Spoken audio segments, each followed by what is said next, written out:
The room next to me at the hotel was crazy loud late at night. This story feels like it belongs here because it is petty. I was at a hotel for a business trip and everything was fine. My next door neighbors were a bit loud, but it was only 10 p.m., and I didn't need to go to sleep yet. By 11 p.m., it became clear that they weren't slowing down. I could hear at least 3 or 4 people over there. Still, they sounded young, and young people are going to stay up late and be loud. No crime there. I turned on the TV to drown them out a tiny bit. They'd stop eventually. I even turned on the TV too loud at one point so they'd get the idea that the walls were thin and that they'd maybe quiet down a little. No luck. Midnight rolled around. The walls in this hotel were thin. It felt like the door between the rooms were open or something.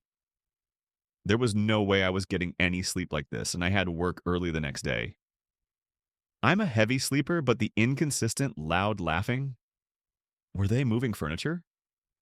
I thought about just being the guy that would knock on their door and ask them to be quiet, but I didn't think that would go anywhere. It was after midnight and they weren't slowing down at all. Instead, I called the front desk and asked for another room.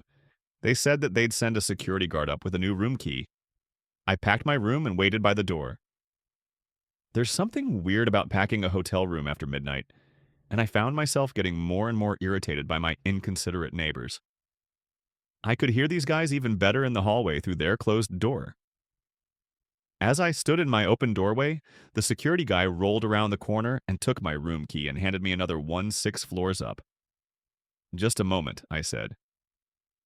Out of eyesight, I turned up the volume on my television with the remote and threw the remote back into the room. It was uncomfortably loud, but not full blast. The channel was on a late-night Simpsons marathon. I figured the random screaming, explosions, and laughing would be a perfect companion for these late-night partiers. Once the volume was up, I hustled out to the elevators to get out of there.